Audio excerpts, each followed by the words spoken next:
વલસાડ શહેરમાં વહેલી સવારથી જ વરસાદની શરૂઆત થઈ છે। શહેરના છીપવાડા અને દાણા બજાર વરસાદી પાણી ભરાઈ ગયા। એમજી રોડ પર કાપડ બજારમાં પાણી ભરાયા। ઘૂંટણસમાં પાણી ભરાતા રાહદારીઓને હાલાકી ભોગવવાનો વારો આવ્યો। સતત વરસાદથી રસ્તાઓ પર પાણી જ પાણી થઈ ગયું છે। લોકોને રસ્તો પસાર કરવો પણ મુશ્કેલ બન્યો છે।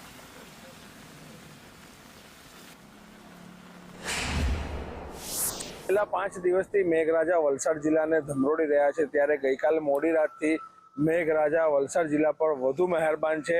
વાપીથી લઈને વલસાડ સુધીમાં જે છે અલગ અલગ વિસ્તારોમાં જે છે ધોધમાર વરસાદ વરસી રહ્યો છે। આજરોજ વહેલી સવારથી વલસાડ શહેરમાં પણ એ જ માહોલ છે, ત્યારે વલસાડના દાણા બજાર અને છીપવાડમાં જે છે ઘૂંટણસમાં પાણી ભરાયા છે। જે પ્રકારે નગરપાલિકાએ પ્રી મોન્સૂન કામગીરી કરવાની હોય છે અને ગટરો સાફ કરવાની હોય છે, જે ન થવાના કારણે જે છે આ પ્રકારની પરિસ્થિતિ અહીં ઉદ્ભવે છે। થોડા જ વરસાદની અંદર અહીં ઘૂંટણસમાં પાણી ભરાઈ જતા હોય છે અને વાહન ચાલકો તેમજ અહીંના રહીશોને ભારે હાલાકીનો સામનો કરવો પડતો હોય છે। ત્યારે આજ રોજ જે છે ભારેથી અતિભારે વરસાદની આગાહીને જોતા પ્રશાસન એલર્ટ મોડમાં આવ્યું છે।